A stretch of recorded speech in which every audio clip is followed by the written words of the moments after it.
नमस्कार दोस्तों। आज हम बात करेंगे भगवान राम, भगवान कृष्ण और भगवान शंकर के बारे में।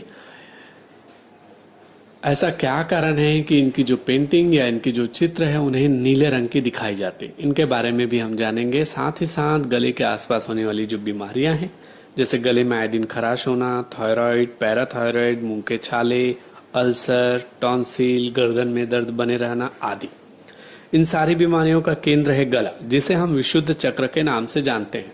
अगर आपने विशुद्ध चक्र को जागृत कर लिया तो आपके ऊपर मां सरस्वती की कृपा बनी रहेगी। विशुद्ध चक्र के जागृत होने पर आपको अभूतपूर्व मानसिक शक्ति की अनुभूति होगी। भूत और भविष्य के बारे में बड़ी आसानी से आप घोषणाएं कर सकते हैं। आपकी उम्र में वृद्धि होगी। अगर आप संगीत विद्या से जुड़े हैं तो संगीत के क्षेत्र में आप महारत हासिल कर सकते हैं। आपको भूख प्यास में आपका नियंत्रण होगा। आप बहुत अच्छे मोटिवेशनल स्पीकर भी हो सकते हैं। तंत्र विद्याओं से जुड़ने के लिए हमारे शरीर के अंदर दो चक्र हैं। पहला चक्र है मूलाधार और दूसरा है विशुद्ध चक्र।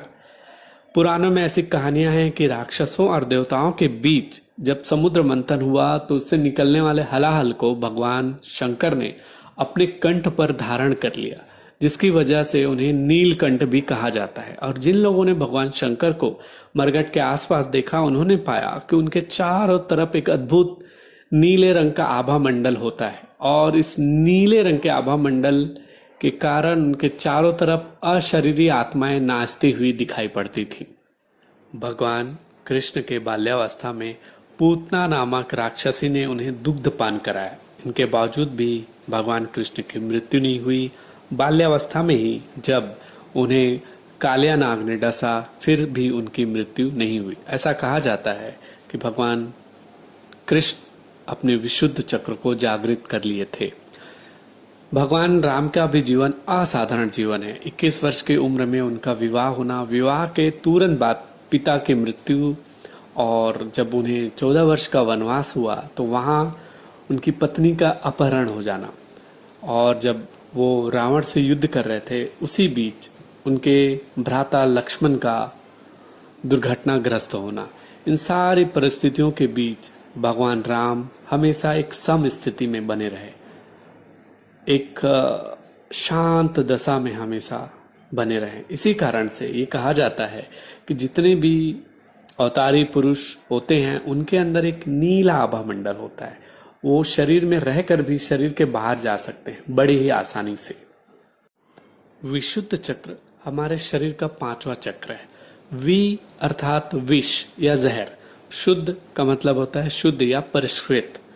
अगर आपने अपने विशुद्ध चक्र को जागृत कर लिया तो आप बड़ी ही आसानी से गले के आसपास होने वाली जो बीमारियां हैं इनको आप ठीक भी कर सकते हैं। साथ ही साथ अगर आप योगा, जिसमें सिंहासन, मर्जरासन, सर्वांगासन, मछली आसन या हल आसन, और जो प्राणायाम है जिसमें उज्जयी प्राणायाम या ब्राह्मणी प्राणायाम लगातार करते रहें, तो गले के आसपास होने वाली जो बीमारियां हैं इनको आप बड़ी ही आसानी से दूर कर सकते हैं। और इस विशुद्ध चक्र का जो मंत्र है वो है हम।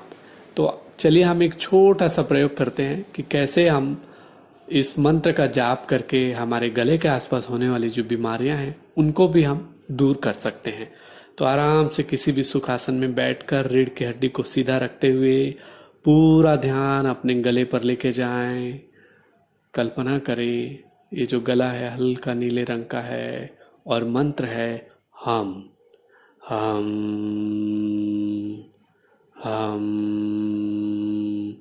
हम हम हम हम हम हम हम हम हम हम हम हम हम।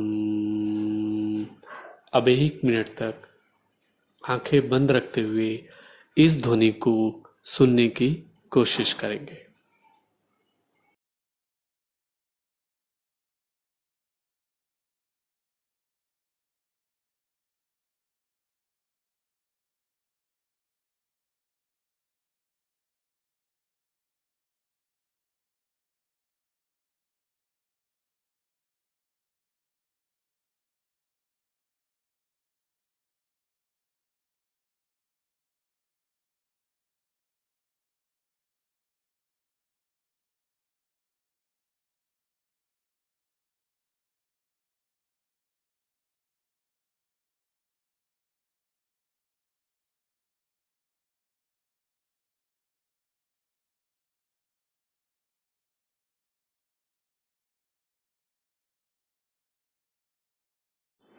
दो तीन गहरी सांस भरिए अच्छे से।